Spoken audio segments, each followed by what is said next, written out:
বাংলাদেশের হাইকোর্ট সুন্দর একটা রায় দিয়েছে যে একজন মুসলিম পুরুষ দ্বিতীয় তৃতীয় চতুর্থ বিয়ে করতে পারবে, কিন্তু তার প্রথম বইয়ের কোনো অনুমতি লাগবে না।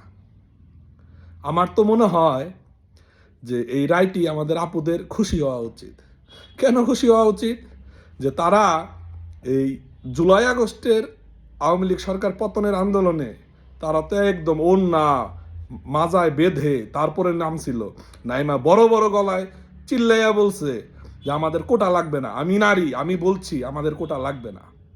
তাহলে এই যে তারা আন্দোলন করছে, সংগ্রাম করছে, আওয়ামী লীগের পতন করছে, বাংলাদেশের অর্ধেকের বেশি নারী, এবং এই কোটা আন্দোলনে অর্ধেক ভূমিকা এই নারীদের।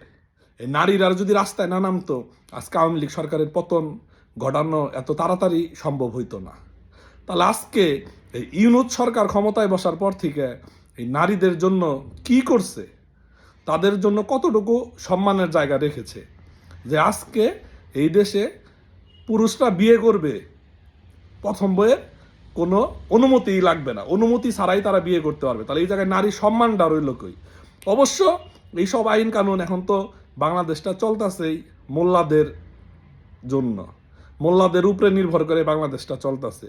তো এই জায়গায় দেখা যায় এগুলা লাভ হয়েছে যে মামুনুল হকের 501 নাম্বার রুম, এই আবু তোহা, এই যে হুজুর দাড়ি টুপি আল্লাহ জঙ্গি যেগুলো আছে, ওদের তো দেখা যায় এক বউ দেওয়া হয় না, 2টা 3টা 4টা লাগে, আবার গার্লফ্রেন্ড লাগে, ধরা খাইলে আবার কয়টা বউ।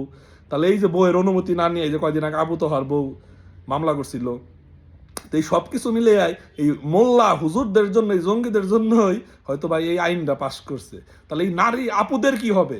এই যে আপুরা এই জুলাই আগস্টে এই সমন্বয়ক ইউনূসদের পক্ষ নিয়ে, এই মোল্লা জামাত শিবিরের পক্ষ নিয়ে আওয়ামী লীগের বিরুদ্ধে যারা আন্দোলন করছে, তাদের এখন কি হবে?